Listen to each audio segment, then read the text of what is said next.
Olá, muito boa tarde. Eu sou a Aline, analista aqui da corretora XTB. Vim trazer para você a visão semanal com um horizonte temporal um pouco mais longo, tá? Para a gente trazer um pouco de análise fundamental, análise gráfica, o que está acontecendo nos mercados, quais são os principais fatores importantes para essa semana. A ideia aqui é a gente falar um pouco mais de mercado americano, asiático, mercado europeu, trazer também um olhar para as commodities e entender um pouco do fluxo, né, de tudo que está acontecendo. E, obviamente, a gente passa também por parte de análise técnica para olhar um pouco sobre regiões de preço que estão mais interessantes. Se você é novo por aqui, não deixe de acompanhar o nosso canal XTB Brasil, indicar também para algum amigo que você entenda que possa, né, fazer sentido esse tipo de conteúdo. E se você tiver alguma dúvida, deixa aqui nos comentários também, tá bom? Vou passar então para a tela completa. Preparei aqui uma apresentação e a ideia, o que eu trago de início, né, de reflexão é: será que as tecnológicas vão impulsionar os mercados de ações? O que eu quero dizer com isso? A gente está conhecendo os resultados, né, das grandes empresas, das Big Techs ali dos Estados Unidos, cerca de gente já conheceu quase que metade já dos resultados das empresas do Standard Poor's, e no primeiro trimestre do ano, muitas delas, principalmente as de tecnologia, levaram os índices para suas máximas históricas. A gente teve uma correção recente e agora a gente vai conhecer os dados empresariais novamente. Será que, de fato, Nvidia, por exemplo, pode voltar a subir com os índices novamente, melhorar um pouco do sentimento do mercado, que foi um pouco debilitado pela perspectiva de redução de taxas se afastando, né? Tornando-se um pouco mais longe do que o esperado. Então, essa é um pouco da perspectiva que a gente vai trazer aqui para vocês, tá?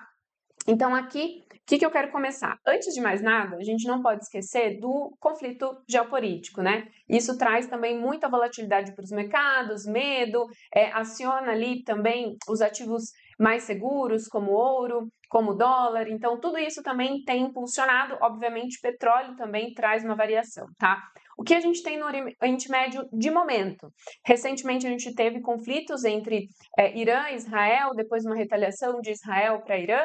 Mas agora a gente tem a questão de uma possibilidade, né, uma tentativa por parte do secretário de Estado dos Estados Unidos, o Antony Blinken, que viajou para o Oriente Médio em busca de firmar um acordo de cessar-fogo entre as partes envolvidas ali, no caso Israel e os Houthis, né, no caso. E a Casa Branca, então, busca garantir um cessar-fogo que adie essa invasão e que essa invasão, obviamente, israelense, né, na cidade de Rafah, ali no sul de Gaza. E ali a gente tem mais de 1 milhão de palestinos abrigados, né, que são civis. Então, o que os Estados Unidos tenta fazer agora é tentar proteger de alguma forma essas pessoas, né, que na verdade também essa escalada ali já dura algum tempo. E a prioridade, obviamente, do governo Biden tem sido de selar um acordo que leve, então, essa pausa temporária dos combates, né? Principalmente ali nessa região. E, inclusive, os Estados Unidos querem que Israel traga planos adequados e um cronograma bem realista para fornecer abrigo, comida, cuidados médicos para essas centenas de pessoas, né, que estão ali totalmente deslocados, né, e essa operação em Rafah poderia trazer um prejuízo muito grande para elas, e obviamente a gente não tem como medir quais são os civis ou não, e ali isso seria uma catástrofe e traria um cenário bem negativo também por parte geopolítico, né, e causaria muito mais tensão. Bom, a parada final, obviamente, de Antony Blinken é em Israel. Biden preparou também o terreno ali, fez uma ligação com o primeiro-ministro, né, de Israel, Benjamin Netanyahu, ontem, e Biden reafirmou o compromisso dos Estados Unidos de defender Israel, mas também repetiu as preocupações da Casa Branca sobre a ofensiva terrestre, né, em Rafah. Então, por parte ainda do Oriente Médio, a gente tem essa questão que está um pouco mais no foco. Então, isso de repente, né, se estender ou se de fato se concretizar, pode trazer um receio aí para os mercados e uma volatilidade adicional. Os ativos aí mais de foco seria dólar, ouro e petróleo, tá? Poderia trazer uma variação. E aí, partindo para o mercado asiático, a gente começa um pouco com China. O Banco Popular da China, na semana passada, manteve as taxas de juros inalteradas. Tem sido observados sinais de abrandamento da atividade em março, mas aumentou as expectativas de uma maior flexibilização na política daqui a futuro, tá? A decisão veio depois que a economia cresceu mais do que esperado em 2024, no primeiro trimestre, e o yuan também enfrenta pressão, né, sendo depreciado. Então, a taxa básica como que ficou? Para um ano, que atinge empresas e famílias, em 3,45, e para 5 anos, manteve-se em 3,95, que aí atende também dívidas mais a longo prazo, como hipotecas, coisas do tipo. E o foco para essa semana são os dados de PMI, que vai medir crescimento da economia da China. Aqui, inclusive, quando a gente passa para a plataforma, aqui eu filtrei China e Japão, tá? Como a gente está falando agora de mercado asiático, então na semana passada a gente teve também decisão por parte do Banco do Japão, a gente já vai falar sobre eles.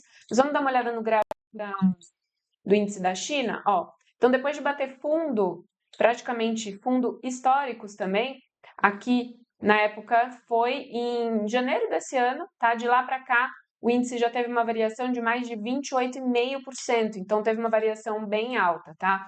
E, óbvio, ele chegou a romper essa tendência de queda, né? Então, ele rompeu esse máximo decrescente, e aqui, ó, ele testou resistência no último máximo anterior, que foi na região, então, de 6,345. Aqui agora ele está tentando se manter sobre essa região. A ideia é acompanhar se ele vai, né, poderia chegar nos 6.500, teria em torno de mais 2,39%, e quem sabe se ganhar força nesse sentido, até o outro topo, né, anterior, que foi em 7.000 pontos, tá? Aqui, óbvio, como são regiões de resistência, é normal que a gente possa encontrar correções também. E aqui, a correção poderia ser, por exemplo, até as regiões de 23,6 também na FIBO, tá? Então, aqui, por exemplo, na região de resistência, uma correção em torno de 5%. Isso dependeria muito também dos dados, perspectivas a futuro, de repente aí como que vai ficar todo o contexto de modo geral, por parte principalmente também dos Estados Unidos, tá? Então, tudo tá bem interligado. E aí, agora voltando por parte do Japão, o Ien atingiu seu mínimo de 34 anos frente ao dólar, então chegou a bater 160 ienes por dólares, tá? Teve um impulso aí repentino de alta, ele deu uma corrigida durante essa madrugada, né, praticamente de domingo para segunda. O Banco do Japão ainda não confirmou a intervenção. Hoje é feriado no Japão, então a maioria ali a gente não conseguiu nenhuma, ou pelo menos não encontrou nenhuma informação que confirme por parte do Banco do Japão, mas tudo indica que sim, foi uma intervenção, tá? Fontes bancárias dizem que os bancos japoneses teriam vendido dólares por ien, então tirou ali, colocou mais dólares, né, em circulação para tentar reduzir e trazer um pouco mais de ien ali de foco, né? Então, nesse cenário, o ien caiu mais de 11% em relação ao dólar nesse ano, é uma variação de fato bem expressiva, então é uma preocupação de fato o setor cambial. O ministro de Finanças, inclusive do Japão, disse que o mercado cambial está muito especulativo, isso é péssimo para a economia, mas gera, obviamente, preocupação, né? Então, na semana passada, o Banco do Japão manteve sua taxa de juros principal de curto prazo inalterada entre 0 a 0,1% na reunião de abril, e era dentro do esperado, sim, mas ele realizou, obviamente, recente, ele saiu de taxas negativas e subiu para 0 a 0,1, mas mesmo assim, isso não foi o suficiente, né? E não trouxe nenhuma variação positiva para o ien. Então, quando a gente vai para o gráfico, inclusive, aqui a gente consegue identificar essa variação, né? Então, ele chegou a bater no 160, aí a gente teve uma queda bem forte, de quase mais de 500 pips, chegou a bater 154,500 aproximadamente, e aí agora ele já vem tentando recuperar um pouco desse sentimento negativo, né? Então, nesse momento, ele já está sobre os 156. E aqui, inclusive, a gente vê como nos outros episódios, né, anteriores, a gente viu, né? Aqui a gente teve duas intervenções, foi setembro, outubro de 2022, né? Ó. Então, aqui, setembro de 2022, outubro de 2022. Então, nesse momento, a gente teve correção. Nessa de setembro, não resolveu muito. Novamente, o ien voltou a bater os 152. Depois, teve novamente uma intervenção e dali ele veio a corrigir com mais força, né? Então, ele tomou uma correção ali aproximadamente de 16%, né? Óbvio que daí o dólar também enfraqueceu, então por isso que o ien se recuperou. Agora, com essa intervenção, vamos ver se acontece a mesma coisa, né? De repente, se ele volta novamente a testar os 160, e aí a gente encontra uma intervenção e de repente o ien ganha mais força a princípio. O que mudaria um pouco da força do dólar é de fato quando a Reserva Federal começar a reduzir as taxas de juros. Então aí sim traria uma fraqueza para o dólar. Mas a expectativa disso acontecer está mais para setembro agora, né? A gente vai falar um pouco mais no detalhe sobre isso mais para frente. Então, muita atenção ainda na questão dessa fortaleza ali do dólar. E óbvio, a diferença de taxas entre o Banco do Japão e a Reserva Federal é muito grande. Então, isso também traz uma debilidade ainda maior para as moedas, né? No caso, para as moedas em negociação. Inclusive, o Kazuo Ueda, que é o presidente do Banco do Japão, ele disse na coletiva de imprensa na semana passada, depois da reunião, né, de decisão de política monetária, que não tem como alvo direto a taxa de câmbio, mas a volatilidade dela pode ter um impacto econômico significativo, principalmente para as importações, ficam tudo muito mais caro, né? Como eu falei, a gente tem, fazendo uma analogia, é você imaginar um dólar real a 6, a 7, por exemplo. Então, isso traria uma penalidade muito grande para a economia, né? Dificultaria até mesmo a parte de crescimento. Então, de fato, é um fator extremamente importante para a gente acompanhar, tá? E aí, na semana, o que a gente vai ter de mais importante para o mercado asiático? A parte de PMIs, principalmente por parte da China, vai ser bem importante para a gente medir, aqui no caso, crescimento, né? Entender se está aquecida a economia. Então, se manter acima dos 50 pontos, é sinal de expansão. Aí aqui a ideia, na verdade, é quanto acima de 50 que vai se manter. As perspectivas estão todas acima, tá? Principalmente serviços, que está bem forte, apesar que a expectativa é de uma leve redução. Então, vamos alinhar, entender melhor como vai ser essas expectativas. Os dados serão divulgados, inclusive, hoje à noite. E produção industrial para o Japão, vendas a varejo. Aqui é legal porque mede consumo, tá? Então, que seria os retails, né? Então, a expectativa de uma redução. Então, isso poderia também enfraquecer a economia, tá? Além de minutas do Banco do Japão, que vai ser divulgada na quarta-feira, dia 1º de maio. Então, também bem interessante, tá? Isso tudo por parte do mercado asiático. E agora vamos entrar por parte do mercado europeu, zona euro. Na semana passada, a zona euro mostrou sinais mistos de melhoria e desafios persistentes. Por quê? A gente conheceu o setor de serviços, PMIs, que teve um crescimento, saiu 52,9, foi muito bom. Já o setor industrial enfrenta dificuldades, com índice em contração ainda em 45,6, bem abaixo de 50 pontos. Então, a gente tem um serviço melhorando, mas a parte de indústria, produção ainda um pouco menor, tá? Luiz de Guindos, que é um dos membros do BCE, ele sugeriu possíveis cortes de taxas de juros em junho para lidar com o abrandamento dos salários e também controlar a inflação.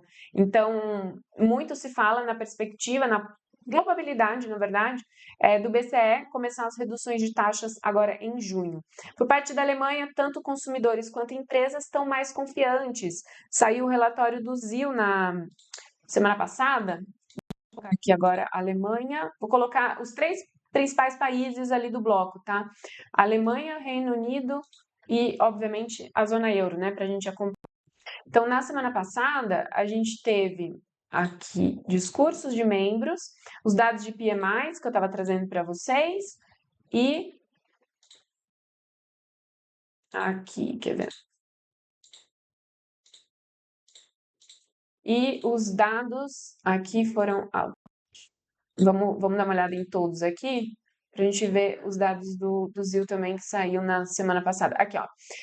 O IFO, na verdade, de clima de negócio, deu bastante. Então, de 88,9 para 89,4.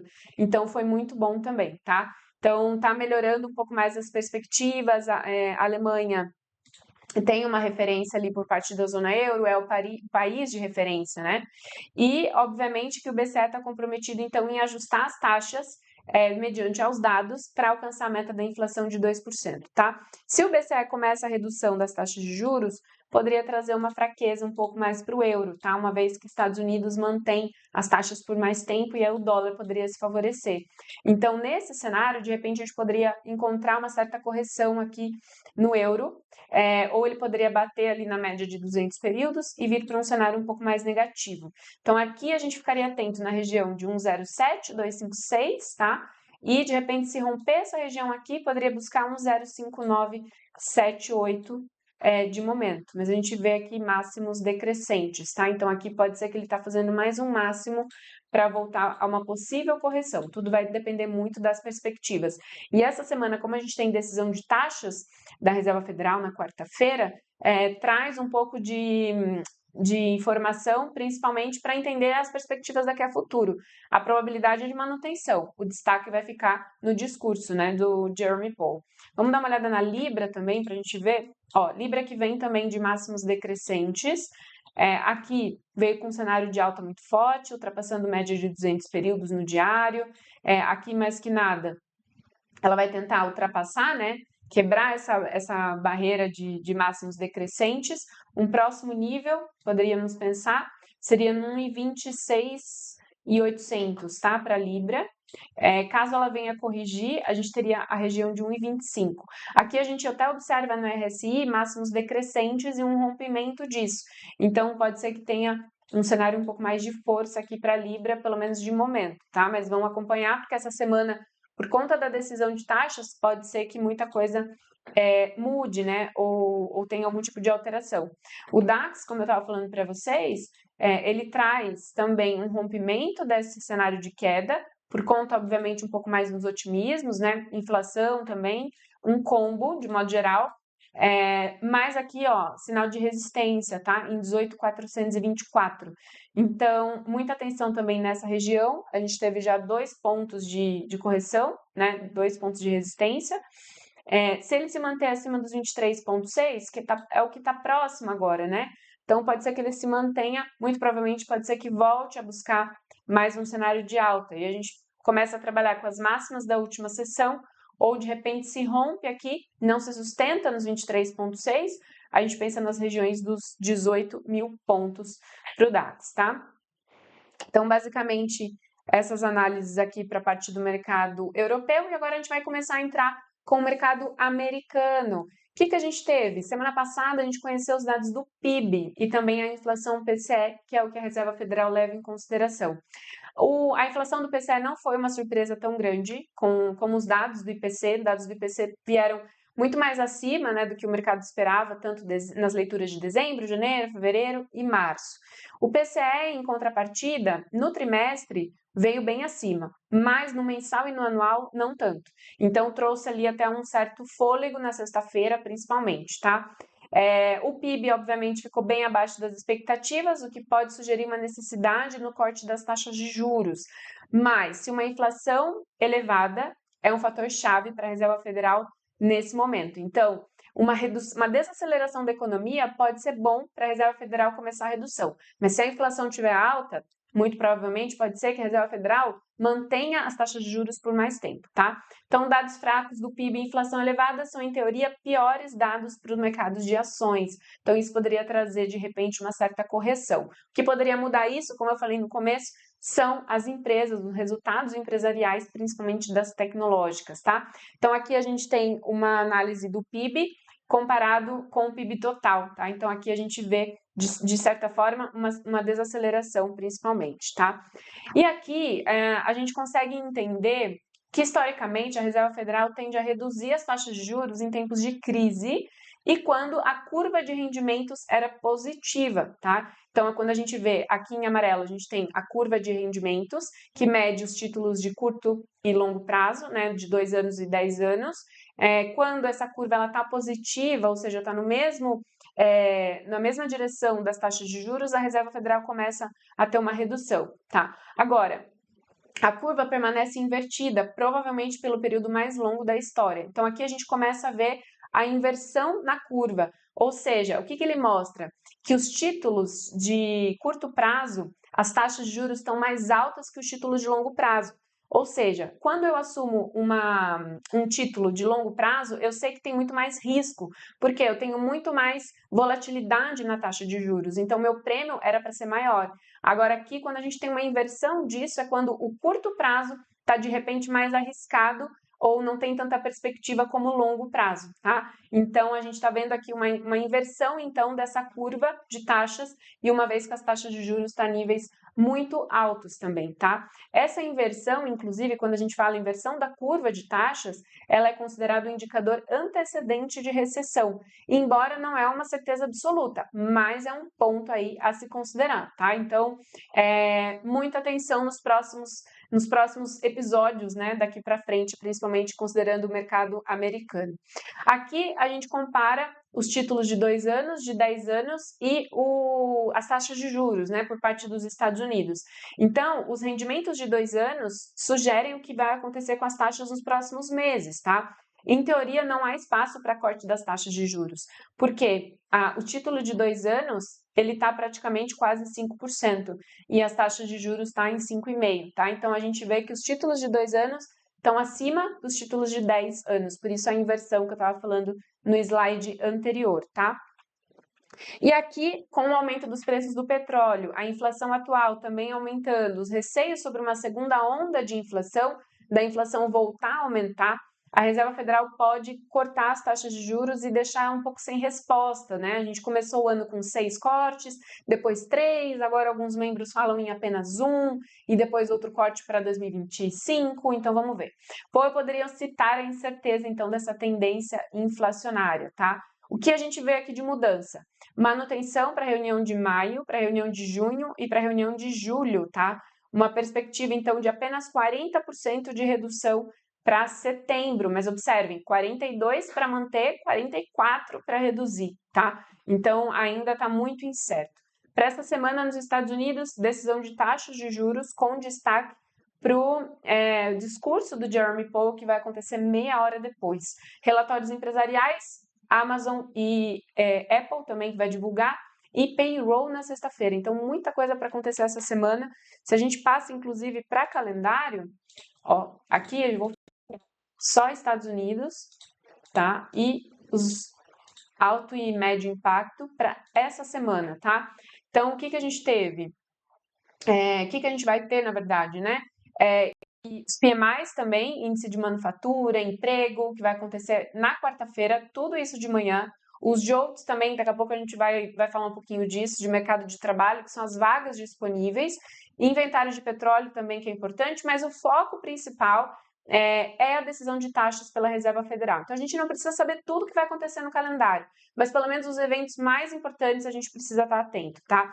Convido, inclusive, vocês para participar do seminário especial que eu vou fazer na quarta-feira, às 3 horas, né? Vai começar uns 20 minutos antes, 20 para as 3 da tarde. Então, logo depois do almoço, vocês estão convidados para acompanhar comigo. E logo depois também, meia hora depois, a gente tem a conferência, que vai ser o grande momento para a gente entender quais são as perspectivas daqui a futuro, o que o Powell vai fazer. Então, a gente sabe que as perspectivas é de manutenção, praticamente 98%, mas a gente quer saber o que ele tem achado dos últimos dados, né? O que ele vai trazer, principalmente por conta das decisões, né? Ali com os outros membros. Depois, a gente tem também, na sexta-feira, então, mudança de emprego não agrícola para 245 mil, uma expectativa, lembrando que o último dado foi de 303 mil, veio bem acima também do que o mercado esperava, tá? Então, para essa semana, nos Estados Unidos, essas são as principais informações. E aqui, trazendo um pouco de mercado de trabalho, para dar um pouco de introdução aqui para vocês também.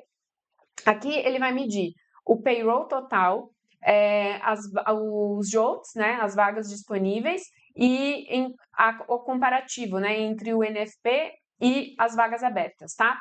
Então, aqui, as vagas representadas pelo JOLTS pararam recentemente de cair, enquanto que, ou seja, mostra que tem mais, que continua com vagas abertas, né?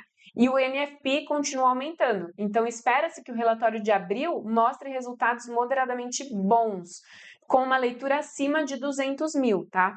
Inclusive, a gente tem um ganho de emprego que está acima de 70 mil a 100 mil. que seria esses, dentre 70 mil e 100 mil, seria o ideal para não ter um mercado de trabalho tão aquecido. Então, todo valor acima, principalmente de 200 mil, é um valor extremamente forte, tá? Então, a gente já consegue perceber quanto o payroll tem aumentado frente ao JOLTS, né, que já estava vindo numa tendência de queda e o NFP não está parando de crescer.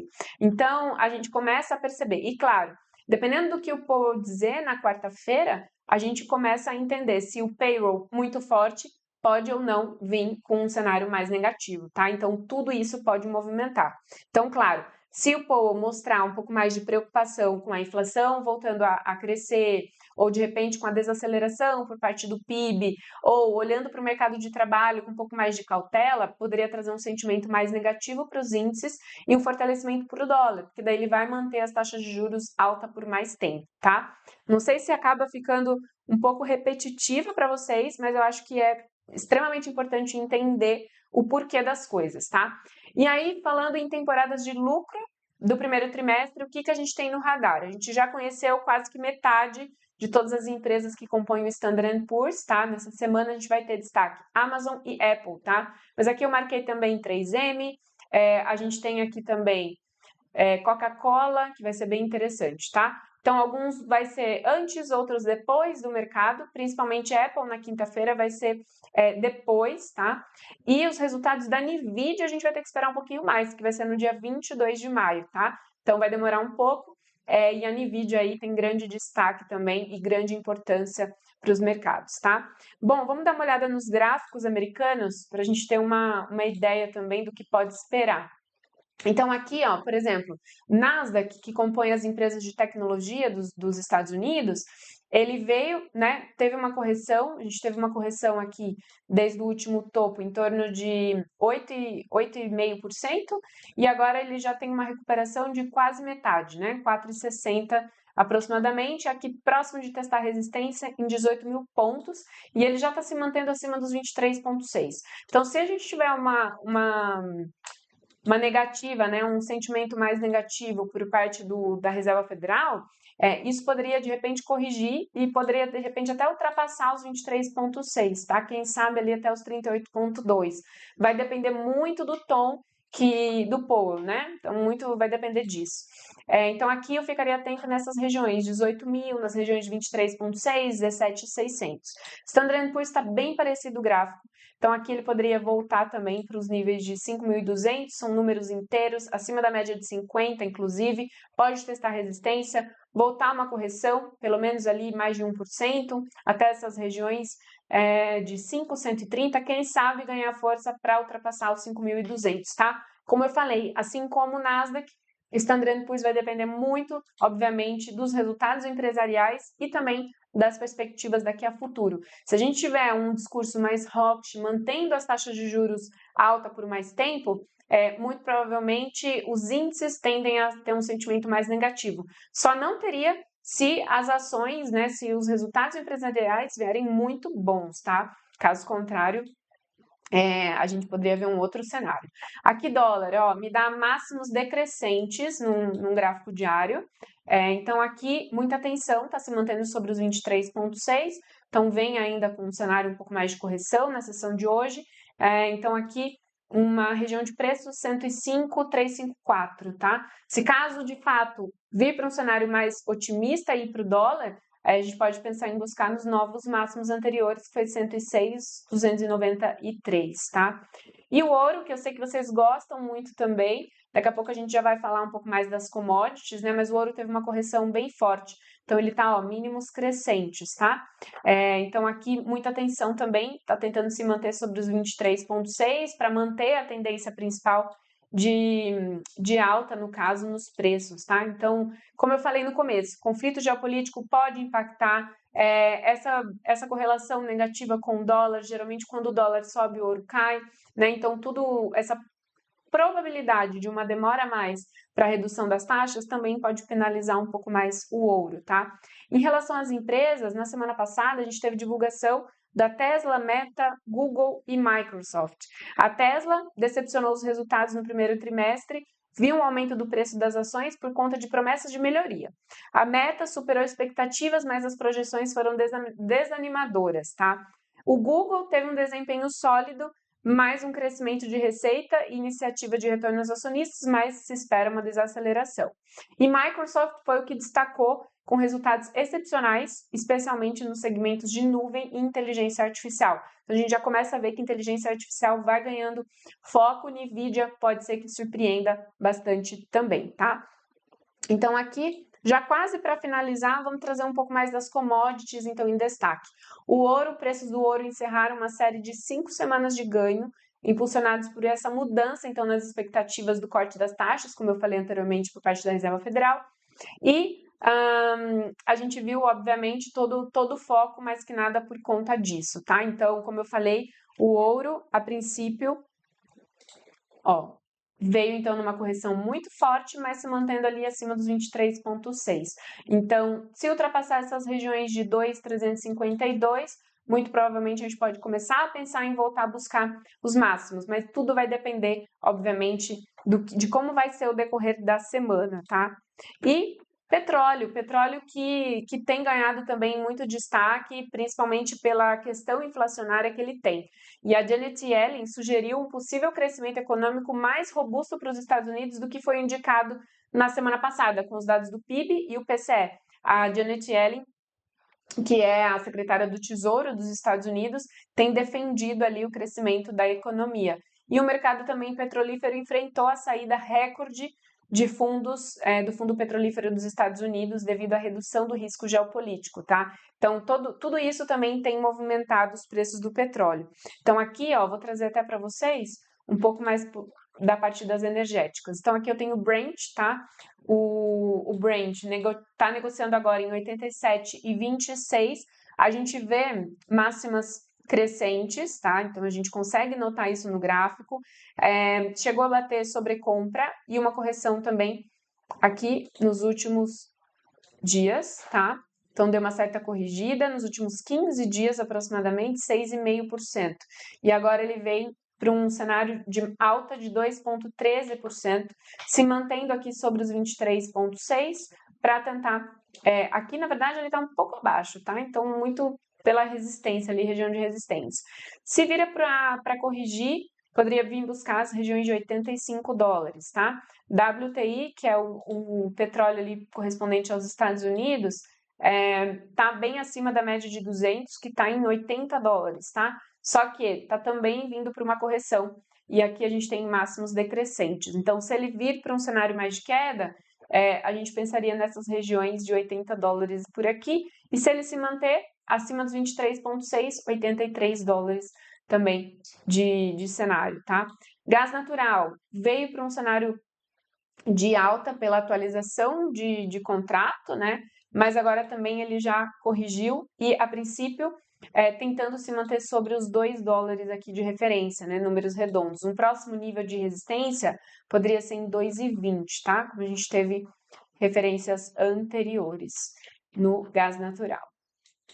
E acredito que é isso, pessoal, com as principais informações. Então, semana muito intensa, muitas informações. Se vocês tiverem alguma dúvida, pode deixar aqui nos comentários. Eu espero de verdade que vocês tenham gostado. E também deixem sugestões de conteúdos que vocês queiram também conhecer, entender um pouco melhor. E não esqueçam de divulgar também o canal e, de repente, compartilhar com algum amigo também que possa ter interesse nesse tipo de conteúdo, tá bom?